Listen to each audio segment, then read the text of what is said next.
In our collective memory, the face of the condemned is a man's.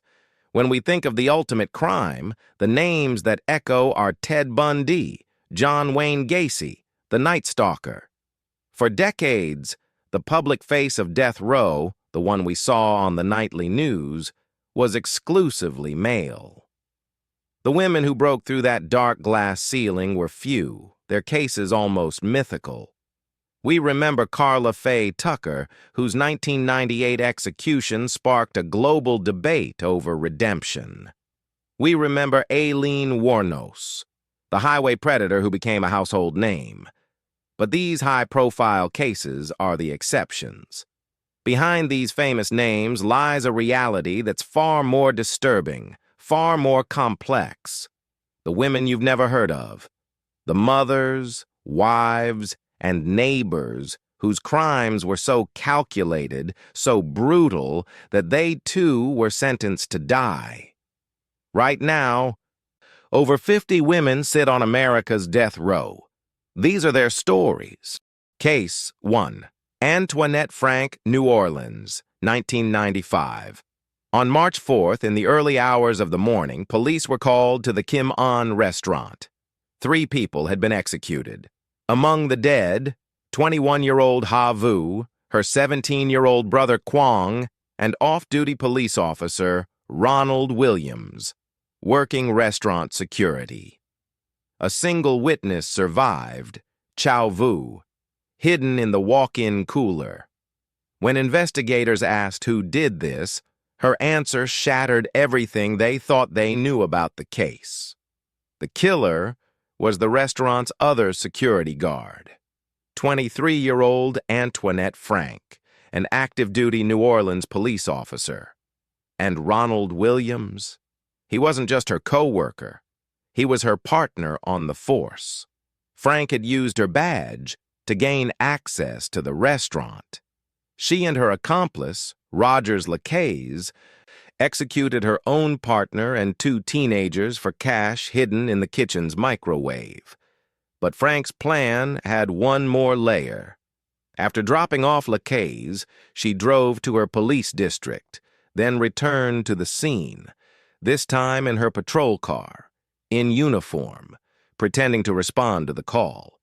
Her real target to kill the last witness, Chow Vu. It was only when Chow heard her voice that the facade collapsed. You were there. You know everything. Antoinette Frank was convicted of 3 counts of first-degree murder and sentenced to death. Today, she remains the only woman on Louisiana's death row, the ultimate symbol of betrayed trust. Antoinette Frank's case shocked a nation. But her story is just one of many that the mainstream media has avoided for decades. Cases like these are controversial. They're uncomfortable. They challenge what we think we know about crime, about justice, and about the women society has condemned to die. That's exactly why we cover them. But we can only continue bringing you these untold stories with your support. If this investigation matters to you, take 5 seconds right now. Hit that like button, subscribe to this channel, and share this video with someone who needs to see it. Your engagement, every like, every share, every subscription, is what allows us to keep investigating the cases others won't touch. Now, let's continue. Because the next case will challenge everything you just witnessed. Case 2. Tiffany Moss.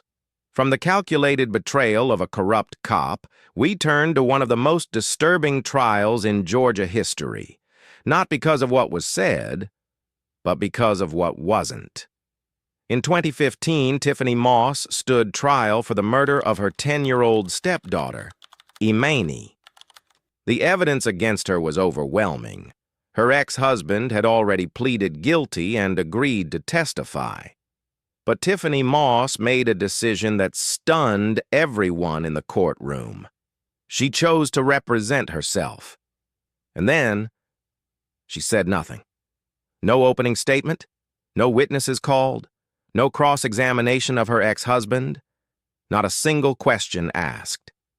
Day after day, as prosecutors presented evidence of how Imani had been systematically starved, her body found weighing just 32 pounds, the weight of a toddler, Tiffany Moss sat stone-faced, silent. After Imani died from severe malnutrition and abuse, her parents worked together to hide the crime, burning her small body in a trash can behind their apartment. The jury needed just 3 hours to convict her and recommend death. Tiffany Moss never spoke in her own defense. She never explained. She never showed remorse. Today, she remains the only woman on Georgia's death row, living in the same chilling silence she maintained as her stepdaughter slowly died. Tiffany Moss's silence left questions that may never be answered.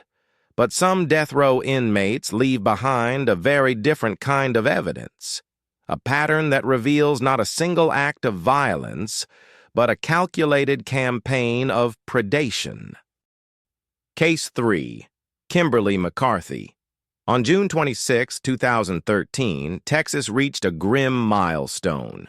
Kimberly McCarthy became the 500th person executed in the state since the death penalty was reinstated. But her notoriety wasn't just about the number, it was about what investigators discovered after her arrest. 16 years earlier, in 1997, 71-year-old Dorothy Booth, a retired psychology professor, answered her door to find her neighbor, Kimberly McCarthy. McCarthy worked as a home health aide and had a key to Dorothy's home. She said she needed to borrow sugar. Instead, she attacked. Dorothy Booth was stabbed and beaten to death in her own home. But it was the final act that revealed the depths of McCarthy's desperation. She cut off Dorothy's finger to steal her diamond wedding ring. McCarthy fled in Dorothy's Mercedes and pawned the ring for $200 to buy crack cocaine. The case seemed straightforward until prosecutors began investigating McCarthy's background. They uncovered a terrifying pattern. 2 other elderly women, 81-year-old Jetty Lucas and 85-year-old Maggie Harding, had been murdered in eerily similar attacks. Both had known McCarthy. Both had let her into their homes.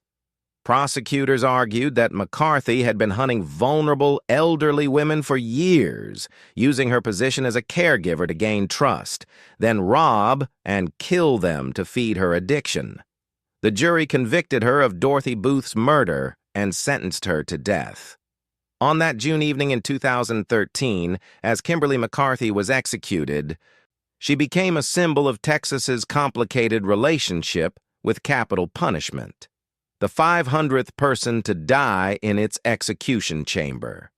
But for the families of Dorothy Booth, Jetty Lucas, and Maggie Harding, the number didn't matter. Justice had simply come too late. In each case we've examined, the guilt was clear, the evidence overwhelming, the verdict inevitable. But not every death row case is so simple. Sometimes, the truth itself becomes the victim. Case 4. Linda Carty. On May 16, 2001, Houston police found a 4-day-old baby boy abandoned in a car, unharmed but alone. His mother, 25-year-old Joanna Rodriguez, was found hours later, suffocated to death, a plastic bag taped around her head, her body stuffed in a trunk. The woman police arrested for orchestrating the kidnapping and murder was Linda Carty, a 42-year-old British citizen living in Texas. According to prosecutors, Carty had told friends and neighbors she was pregnant and planned to pass off Joanna's newborn as her own child.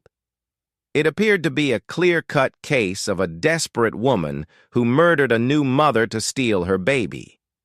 But Linda Carty has maintained her innocence for over 20 years, with a claim that's as explosive as it is hard to prove.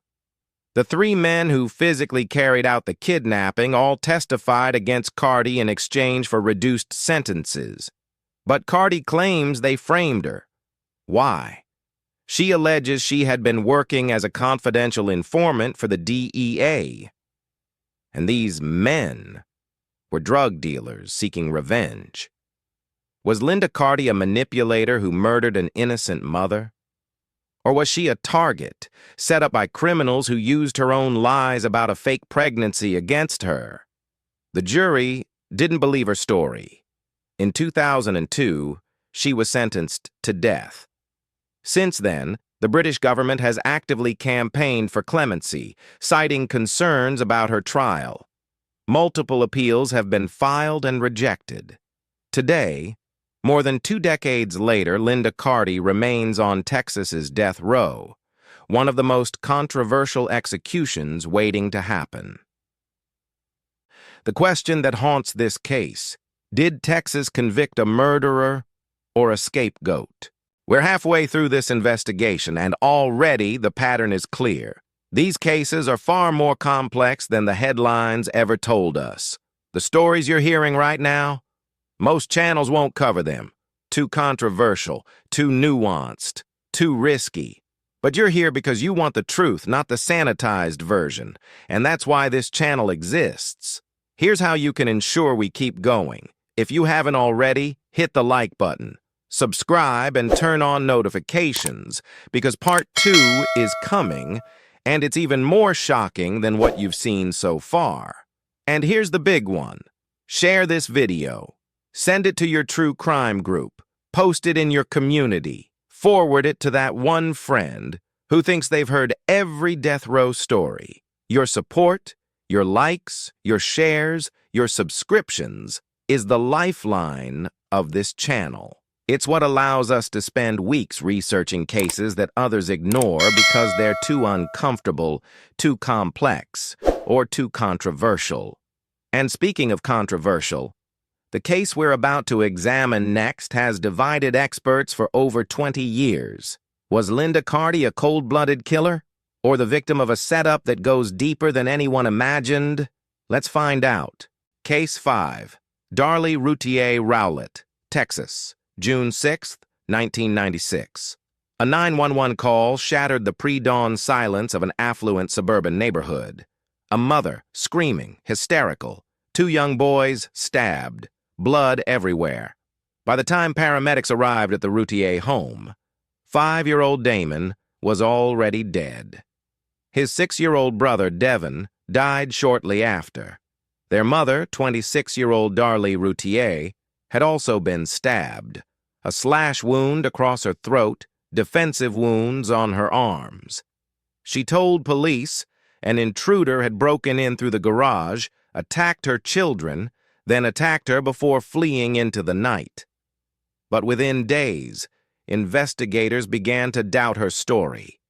There was no sign of forced entry. The supposed murder weapon, a knife from the Routier's own kitchen, had been placed back in the knife block. And the evidence at the scene told a story that didn't match Darlie's account.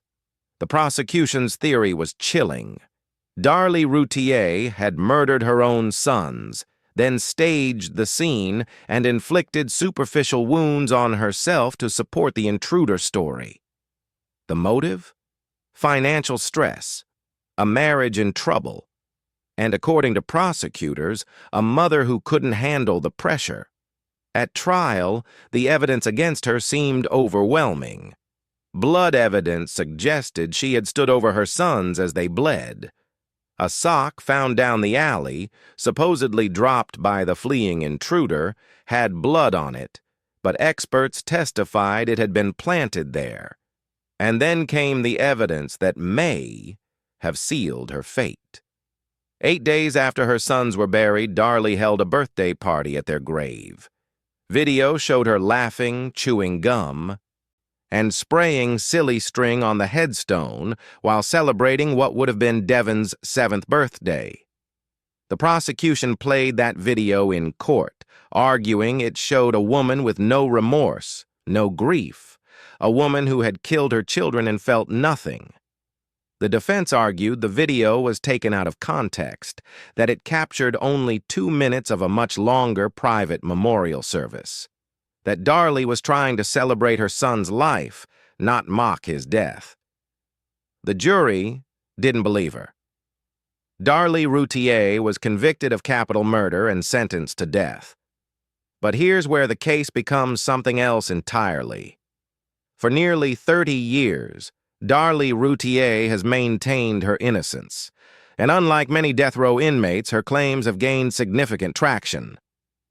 Her defense team has uncovered what they call serious problems with the original investigation. The blood evidence that seemed so damning? Experts now say it was misinterpreted, that the patterns are consistent with Darlie trying to help her children, not attack them. The sock in the alley. DNA testing has revealed traces of blood that were never properly analyzed at trial, and Darlie's wounds, described by the prosecution as superficial. Medical experts have since testified that her throat wound was within millimeters of her carotid artery. One surgeon called it not self-inflicted. There's more. The defense was never told about a bloody fingerprint found at the scene that didn't match anyone in the Routier family. The jury never heard testimony that Darlie passed a private polygraph test. And the silly string video, the moment that may have convicted her, was shown to the jury without the context of the 2-hour prayer service that preceded it. So what really happened in the Routier home on June 6, 1996? Was Darlie Routier a mother so desperate, so overwhelmed, that she killed her own children and staged an elaborate cover-up? Or was she a victim herself? A mother who survived an attack that killed her sons, only to be convicted by a prosecution that ignored evidence and a jury that judged her grief instead of the facts. Today, Darlie Routier remains on Texas death row, still fighting her conviction. Multiple appeals are ongoing. DNA testing continues. And a growing number of legal experts, forensic specialists, and even some of the original jurors now say they have doubts. One juror, years after the trial, said, "If I had seen all the evidence, I don't think I could have voted for death." In the case of Darlie Routier, the question isn't just about guilt or innocence. It's about whether we can trust a system that may have judged a woman not for what she did, but for how she grieved. In the cases of Linda Carty and Darlie Routier, the evidence is contested. The verdicts, questioned. The truth, uncertain. These women may be innocent. They may be guilty. We may never truly know. But not every death row case leaves room for doubt. Some crimes are so brutal, so calculated, and so senseless that the only question that remains is not, did they do it? But how could anyone do this? Our final case brings us to January 12, 1995. Knoxville, Tennessee. Christa Pike was 18 years old, a troubled teenager enrolled in a job training program, trying to turn her life around. Colleen Slimmer was 19, a fellow student who had become friends with Christa. Within hours, that friendship would end in one of the most sadistic murders in Tennessee history. And Christa Pike would become the youngest woman sentenced to death in the United States in the modern era. According to testimony, Pike had convinced herself that Colleen was interested in her boyfriend, Darlie Ship. Whether this was true or imagined didn't matter. Pike had made a decision. On the night of January 12th, Pike lured Colleen to a secluded wooded area near the campus. Darlie and another friend came along. What happened next lasted over 30 minutes. Pike and Ship tortured Colleen Slimmer. They beat her.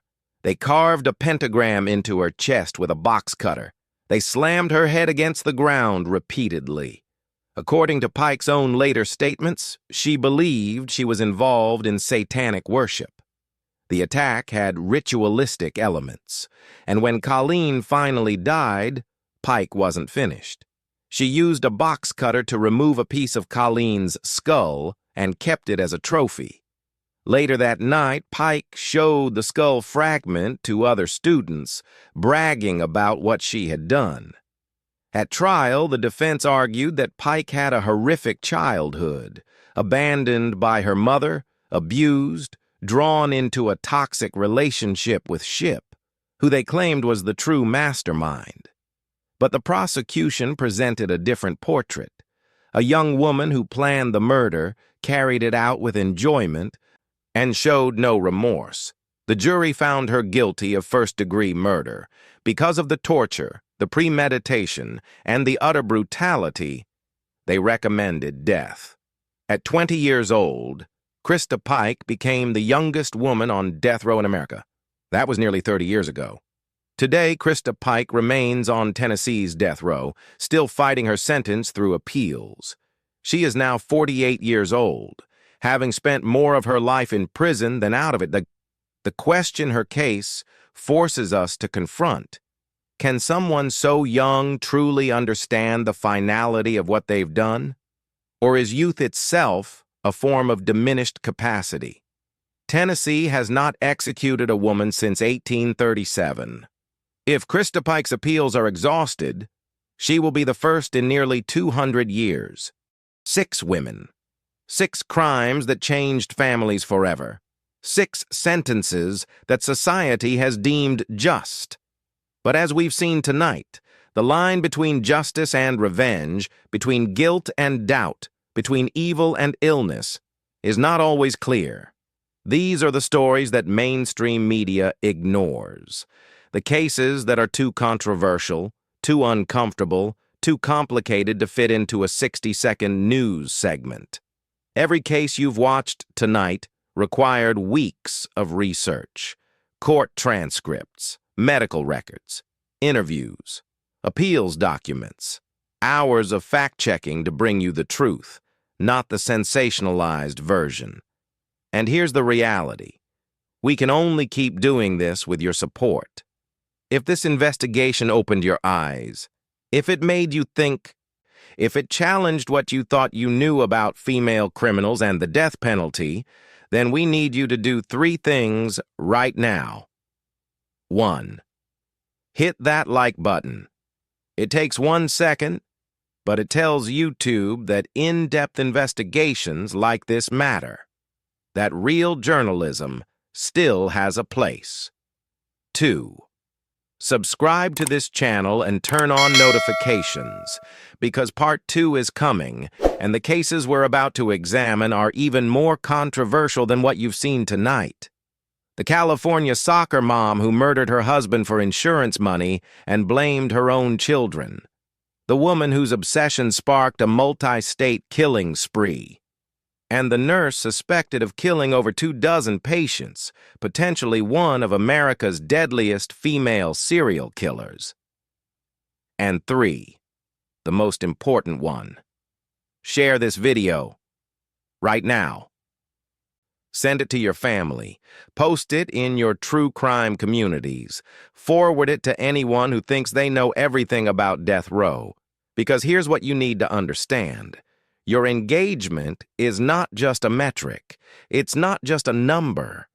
Your likes, your shares, your subscriptions, they are the oxygen that keeps this channel breathing. They're what allows us to spend months investigating cases that others won't touch because they're too risky, too nuanced, too likely to generate controversy. We don't run from controversy. We run toward it.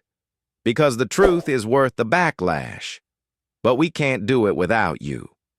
Part 2 of The Women of Death Row is dropping sooner than you know. If you're subscribed with notifications on, you'll be the first to know. Until then, the question remains, how well do we really know the women we've condemned to die? I'll see you in part 2. Don't miss it.